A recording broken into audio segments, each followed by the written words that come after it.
किया। कहां पर? तो ये जो इस प्रस्ताव पर सहमति व्यक्त करने वालों में प्रमुख नेताओं के नाम है, पढ़ता हूं। महात्मा गांधी जी, आपको ऑब्जेक्शन है? मौलाना आजाद जी, पंडित नेहरू जी, नेताजी सुभाष चंद्र बोस जी, डॉक्टर राजेंद्र प्रसाद जी, सरदार पटेल जी, जेबी कृपलानी जी, गोविंद वल्लभ पंत जी, ये सभी नेता लोग एक सहमति से उन्होंने कहा ये कांग्रेस वर्किंग कमेटी और ये प्रस्ताव में क्या है? The committee wishes to point out that the modern evolution of the use of the song as part of national life is of infinitely a greater importance. Therefore, the committee recommends that wherever Vande Mataram is sung at national gatherings, only the first two stanzas should be sung. With perfect freedom to organize to sing any other song of unobjectionable character can be sung. ये working committee में मंजूर हुई। क्या नेहरू जी अकेले थे? क्या गांधी जी नहीं थे? सुभाष चंद्र बोस नहीं थे? कृपलानी नहीं थे? मदन मोहन मालवीय नहीं थे? आजाद जी नहीं थे? इनका अपमान कर रहे हो आप, इन सबका अपमान कर रहे हो। और ये सभी बड़े नेताओं का सम्मिलित निर्णय था। फिर नेहरू जी को अकेले क्यों टारगेट करके प्रधानमंत्री वही बार बार बोलते हैं या होम मिनिस्टर बोलते हैं? और इसका एक प्रति भी मैं आपके सामने रखूंगा। नंबर 2 यहाँ है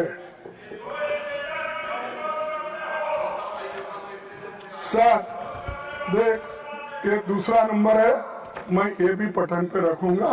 प्लीज ये पढ़ लीजिए, क्योंकि आप नहीं पढ़े होंगे कांग्रेस का इतिहास।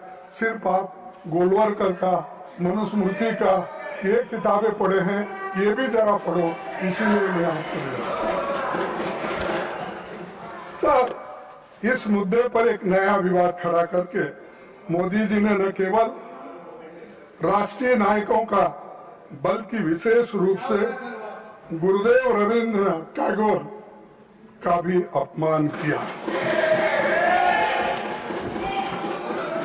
यह नेताजी सुभाष चंद्र बोस का भी अपमान है, जिन्होंने वंदे मातरम को स्वतंत्रता संग्राम की धड़कन बना दिया, और उसी पूरी पीढ़ी का भी अपमान किया जिसने जेलों की यातनाएं नहीं सही, लाठियां खाई और इस गीत को अपने हृदय में रखकर देश के लिए प्राण न्यौछावर कर दिए। इसीलिए मोदी जी को, आपको देश से माफी मांगना चाहिए, जिन्होंने देश के आजादी के लिए लड़ा, अपनी जान दिया और सैकड़ों दिन जेल में रहे और हर तरीके के मुसीबत झेले, और भगत आज कुछ किए बिना आप ना लड़े, कुछ भी नहीं, फुकट में आके बैठे हैं और आज ये बात बोल रहे हैं और आजादी लाए हम, तो इसीलिए ये लोगों को उसका ये मालूम नहीं है वैल्यू। सर सभापति जी, मैं सदन को याद दिलाना चाहूंगा कि हिंदू महासभा और आरएसएस ने स्वतंत्रता संग्राम में भाग नहीं लिया था। यही नहीं, उन्होंने भारत के संविधान की प्रतियां भी जला दी थी। उन्हें आपत्ति थी कि जो बाबा साहब अम्बेडकर ने संविधान बनाया था वो मनुस्मृति पर आधारित नहीं था, इसीलिए हम उसको मान्यता नहीं देंगे, और यहीं पर उसको जलाया गया दिल्ली में। उन्होंने महात्मा गांधी, पंडित नेहरू और अंबेडकर के पुतले यही रामलीला मैदान पे जलाए। ये इतिहास है, आप पढ़िए। और जो संविधान को मानने वाले नहीं हैं और हमसे बार बार कहते हैं कि तुम क्या किए, तुम क्या कर, क्या तुम्हारे घर में नौकरी करना, क्या किए देश के लिए करे, हमारे लोग मरे, जेल में गए।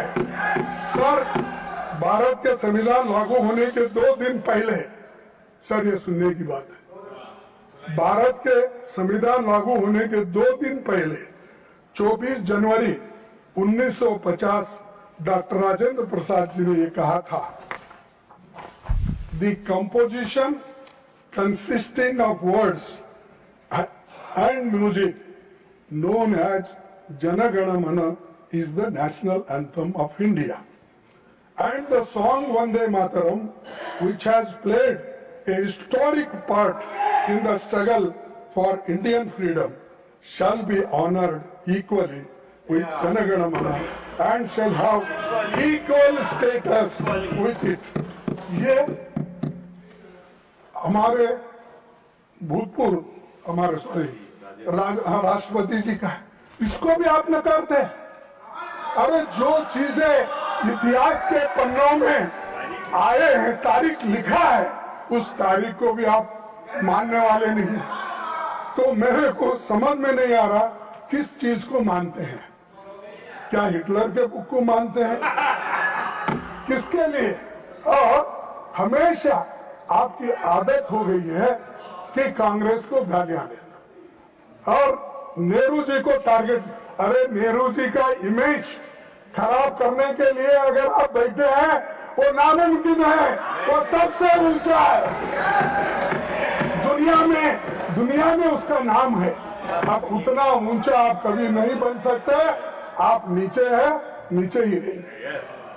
सभापति जी, बीजेपी के लोगों को वंदे मातरम की याद कई दशकों के बाद आई है, परंतु मैं सदन को याद दिलाना चाहता हूं कि वंदे मातरम की 100वीं सालगिरह के मौके पर वंदे मातरम पर पहला स्मारक पोस्टल स्टैंप 30 दिसंबर 1976 को श्रीमती इंदिरा गांधी जी के कार्यकाल में जारी किया गया है। वो स्टैंप भी मैं आपको दिखाता हूं, ये भी भेज दीजिए सर। अरे आप लोग देखे नहीं भाई, जरा देख के तो देखो। मुझे अपने सार्वजनिक जीवन के शुरुआती दिनों में एक लोकप्रिय स्टैंप बहुत अच्छे से याद है। मैं उस वक्त कर्नाटक स्टेट में एजुकेशन मिनिस्टर था, तो उस वक्त ये निकाला गया। हम लोग भी वहां पर स्टेट में इसका फंक्शन करते।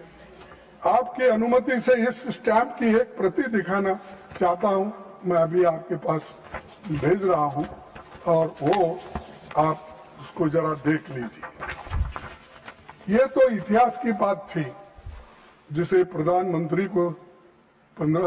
जी को समझना चाहिए था। आज की चर्चा का संदर्भ वही होना चाहिए जो देशवासियों को वंदे मातरम की भावना का सही अर्थ और सम्मान समझा सके।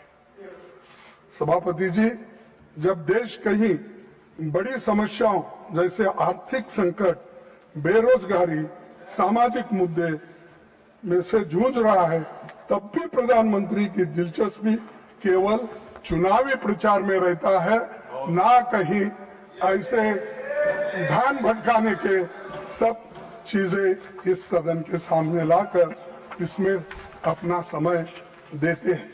सर, उन्होंने वंदे मातरम पर बहस केवल बंगाल चुनावों के ध्यान में रखकर ही की है, ये मेरा कहना है।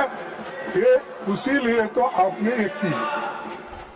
इस गलत फहमी में न रहे कि गुरुदेव रविंद्रनाथ टैगोर पर हमला करके असली मुद्दों से ध्यान हटाया जा सके।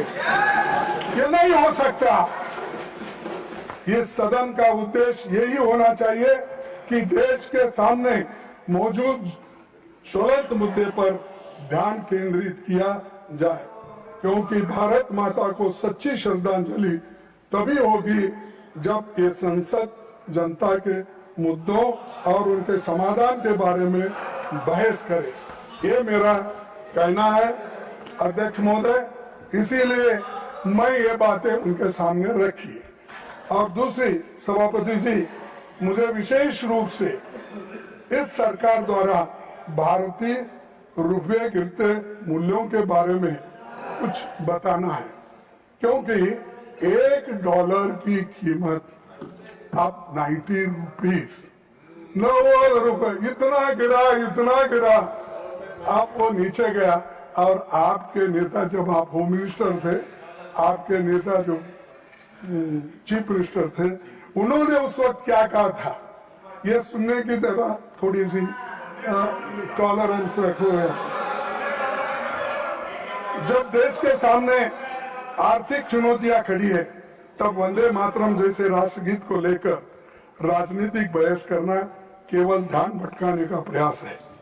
असली देशभक्ति वही है जो रुपए की गिरती कीमत और आम जनता की परेशानियों जैसी समस्याओं का समाधान ढूंढे, न कि केवल सिंबॉलिक और भाषणों तक सीमित रहे। आज के प्रधानमंत्री जी थे मोदी जी, और गृह मंत्री जी भी थे उस वक्त हमारे शाह साहब, और 212 में इस मुद्दे पर उन्होंने क्या कहा। इस मुद्दे पर उन्होंने कहा, देश जानना चाहता है किस मुद्दे पे, रुपए की कीमत जो घट रही है और डॉलर जो बढ़ रहा है कीमत उसका।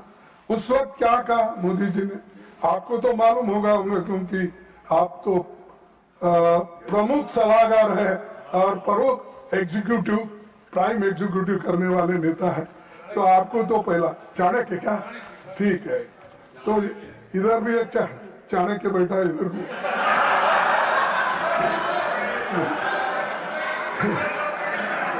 तो अरे बेटो, देश जानना चाहता है। प्रधानमंत्री जी, ये उन्होंने कहा, देश जानना चाहता है।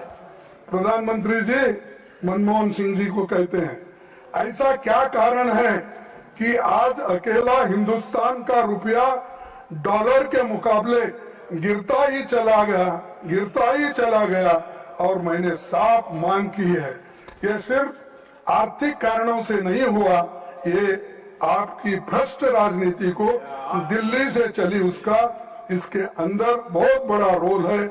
मैं बहुत गंभीरता से ये आरोप कर रहा हूं। क्या आपके पास भी ऐसा ही हुआ? आप भी भ्रष्ट हैं? आप तो बोलते मैं पाक हूं, स्वच्छ हूं, कहाँ है?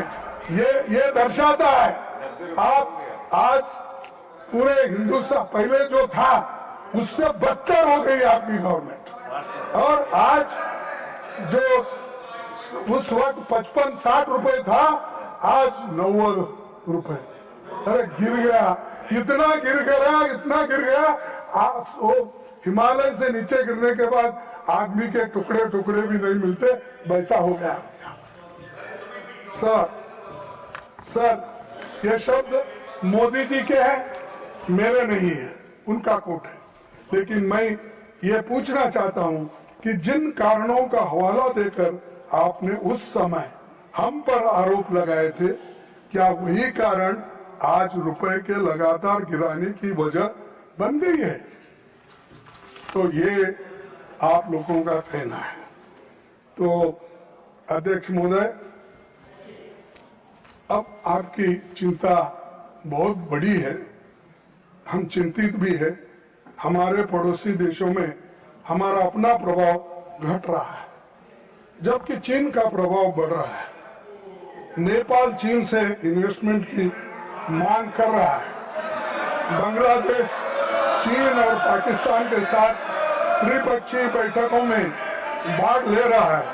बीजिंग खुले तौर पर साउथ एशिया को अपनी रणनीति योजना के तहत अपनी तरफ खींच रहा है। और सभापति जी, 1971 के बाद पहली बार बांग्लादेश भारत से दूर जा रहा है और पाकिस्तान के करीब हो रहा है। चीन की इतनी हिम्मत बढ़ गई है कि वो अरुणाचल प्रदेश पर अपना बेबुनियादी दावा ही नहीं कर रहा, बल्कि उसके भारतीय नागरिकों पर थोप भी रहा है। अरुणाचल प्रदेश की एक भारतीय महिला को सांघाई हवाई अड्डे पर 18 घंटे तक हिरासत में रखा गया और उसे कहा गया कि उसका पासपोर्ट अमान्य है और चीनी पासपोर्ट के लिए आवेदन करने की सलाह वहां के एयरपोर्ट